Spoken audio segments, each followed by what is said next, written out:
What's going on, everyone, and welcome back to the Purdue Dynasty here on TA Sports Gaming.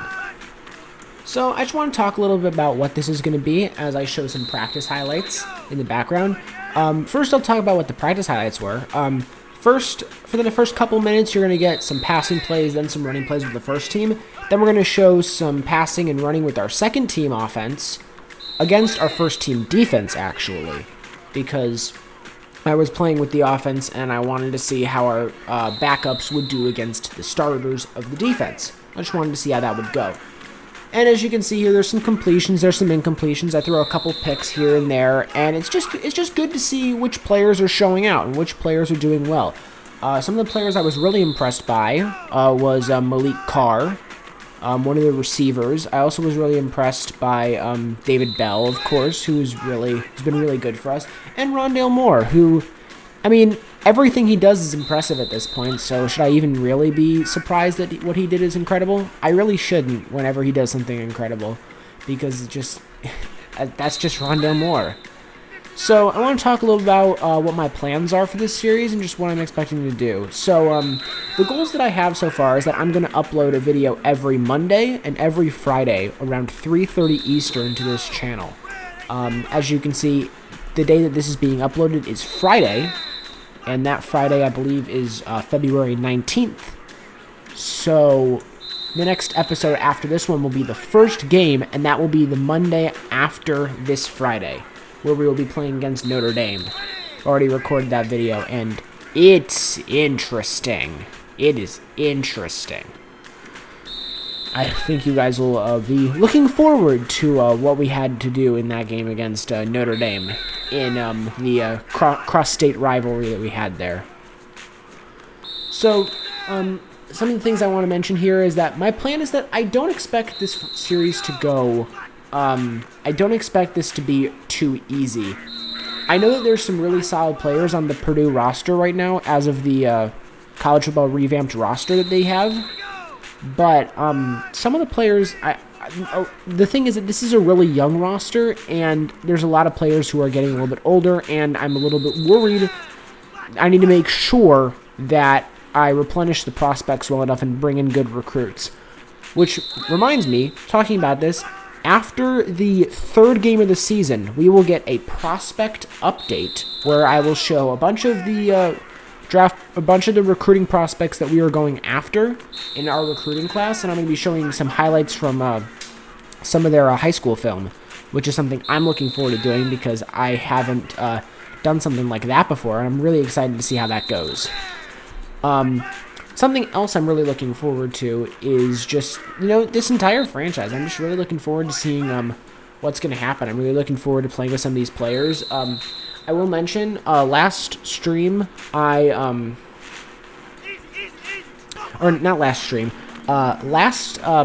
episode, I mentioned how I was playing on a Heisman offense and All-American defense. I actually bumped that up to a Heisman offense and also Heisman defense.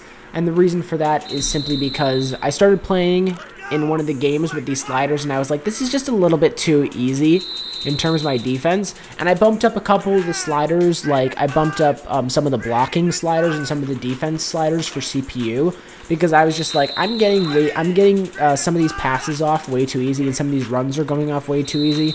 So the slider set is a little bit different from what it was when I first showed it in the previous episode, but it's not too different to the point where it's like a completely different roster set.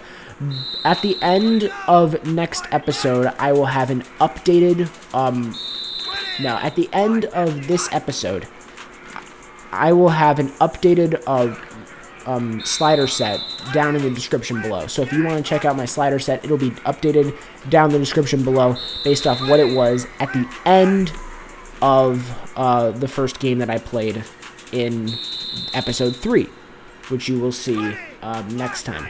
So what we're showing off here is we're showing off Xander Horvath right now, who's getting a couple of solid runs in there. Again, the thing that I'm noticing there is that there's really, really nice blocking, especially from the pulling guards.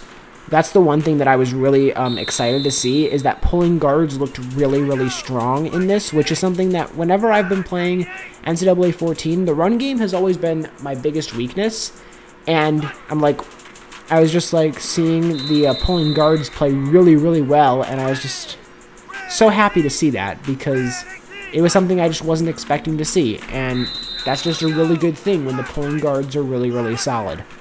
Another thing I want to mention is that this is the first time I've ever actually done something quite like this. I've never really done a YouTube series before. If you haven't already checked out my Twitch, I will be streaming on Twitch eventually. I haven't done that in a while, but there will be times where I'm streaming on Twitch. Now, as you can see, we have Michael Alemo in the second team offense out there, as opposed to the first team offense. And that's also the first team offensive line. So we'll be able to see how they handle, as I throw a pick right there. We'll be able to see how they handle and how they stand up against that grouping. I'm just really looking forward to seeing how this goes. As you know, I'm a huge Purdue fan. I'm a Purdue student, and seeing this roster and specifically how poor this team played this season in this crazy 2020 season that we had, I think that it was the perfect time to be like, you know what? I think that Purdue could use a little bit of a change, and Jeff Brom's out, Drew Brees is in as the head coach, and I'm looking forward to seeing how that turns out for us in this dynasty mode. I'm really looking forward to seeing how all that goes.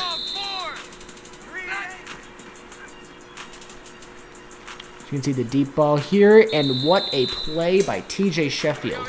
If you haven't seen already, TJ Sheffield is going to be really nice for us in a depth wide receiver role. He came out and played really, really well with some of the routes that he was running during these scrimmages. I was really, really impressed by some of the future and some of the bottom of the depth chart receivers that we had. Specifically, guys like Sullivan and Yashin and Sheffield. Now, Yashin and Sullivan are getting redshirted this year, but TJ Sheffield will be on the depth chart. He'll be listed as the number 5 receiver, and the number 5 receiver is absolutely going to be getting playing time this year because we are going to come out in some 5-wide sets, and we're often playing in 3 or 4-wide sets, and when that happens, whenever a player needs to take a rest, as a great catch by Malik Carr right there. Anyways, whenever one of those players needs to take a rest, the 5th receiver will absolutely be getting gameplay in. So TJ Sheffield, along with being our depth receiver option, is going to get a ton of, along with being a depth receiver, is going to get a ton of snaps at 3rd and 4th receiver in the slot. What we're seeing here is we're going to see a lot of the speed and power options, and I think we're going to realize that power options are not exactly going to be a big part of our offense this year. Read options are fine because I trust myself to be able to recognize which guy I have to read and actually make the proper play. Now, that triple option worked really well, so if I could add more triple options to the playbook, I wouldn't be against it because those plays are nice. Triple options are nice, read options are nice, but the speed options and power options, I've never been able to really get those to work in this game. Especially the ones from when you're under center. Those are just awful sometimes. Now, we're still on the option plays, and I make an absolutely garbage read there as I throw it behind myself. That one right there, ooh, he gets a fumble on that play. Should probably start working on my my commentator voice. Keeps it Alemo, and he's going to be tackled down for a gain of 6. Yeah. Coming out here with a speed option, he's going to hand it off to Doru, who's going to get nothing on that running play. Now what we're going to see here is we're going to see some basic runs here for Doru and see what he can get going. We've already seen Horvath running, but now we're going to see some from King Doru, who's going to be listed as our number 2 receiver. But he will definitely get some snaps because I want to run the ball a lot, and when I do, Horvath's going to get tired sometimes. So when Horvath gets tired, I really want to make sure that King Doru has the opportunities to play because he's been really solid for Purdue when he has played. I do really like what I've seen from King Doru, as that's a great defensive play there to get through the tackle. That was the Statue of Liberty play. That just came out of nowhere. Here's another run for Doru, and I think that's those are pretty good from what we've seen so far. So one thing I want to mention is that if you have any, if you want to ask any questions down below about what I want to say about this team or anything you want to hear about this team, if you have any comments you want to say about the team, anything you're interested, anything you're excited for, I would love to hear you guys. So please leave your comments down below. I would absolutely love to hear what you guys have to say about this team and what you think should be done. What you want to ask me, and I'll answer it on. I'll be able to answer it like on an episode. I might be doing some practice highlight talk show style episodes like every couple weeks. And when I do those, I will be definitely taking comment suggestions from the comments down below. So if you have comments, I will absolutely be listening to them. Here's a couple more runs. So now what we're going to do is that's been enough practice for us. I'm really impressed with what I've seen so far. What I'm going to show you is I'm going to show you a little bit of the recruiting outline. Not the actual players, but I want to show you some of what we have. As I mentioned before in a previous episode, we have, those are some of the states we're going after. Here's our prospect map, as you can see. We currently are recruiting 12 players from the state of Indiana. A lot of them are in northeast Indiana, and some of them are closer to like central. We do have a couple players from Lafayette, though, which I'm looking forward to recruiting. We also have some players from northwest Indiana in the Chicagoland area, which those guys are definitely players that I'm worth going after. We actually have a player from Alaska who we are going to profile, as well as the player from Idaho, and just some guys from our recruiting board who are less common. In terms of other things, here are the preseason All-Americans that I'm going to show off before this. We don't have anybody on the All-American first team. However, we do have a second-team All-American. At wide receiver, Rondale Moore. He's a second-team preseason All-American. So hopefully that can hopefully mean something come season's end. Hopefully he'll be good enough to be a really nice player for us. In terms of the All-Big Ten, Rondale Moore is a first-team All-Big Ten player at wide receiver. Nobody else on the first team for us, but we do have a couple of second-teamers. We have David Bell, who's a second-teamer, which is nice. There's a couple other guys on there as well. We have Lorenzo Neal, the big defensive tackle. And also on there, we have J.D. Dellinger, our kicker. So those are our 4 preseason All-Americans / All-Conference guys. This is the list of the Heisman watch. You have Kyle Trask, Zach Wilson, Trevor Lawrence, Justin Fields, and Mac Jones. The top 5 quarterbacks from this season are the top 5 projected quarterbacks.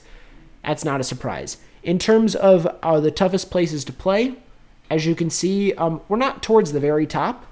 We're closer to the middle of the pack. But as you can see here, Purdue is listed as the 73rd toughest place to play with Ross-Ade Stadium. Hoping that can improve over the years as we get more wins and more fans in. In terms of the conference outlook, we're projected to finish 6th in the division, which I'm really hoping is better than that. I really don't think we're going to finish 6th in the division this year, and I really hope we don't, because that seems pretty rough, honestly. Finishing 6th. Ugh. In terms of the preseason polls, we'll see where we finish. We're not in the top 50. We're barely in the top 60, ranked at number 58.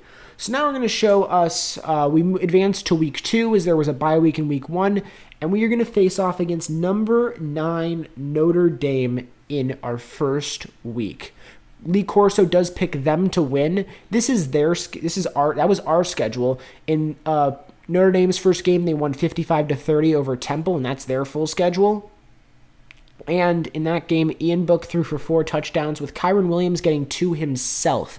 I really hope you enjoyed watching this episode. I'm really excited to see what comes next, and I will see y'all next time. And remember, boiler up, hammer down. See y'all next time.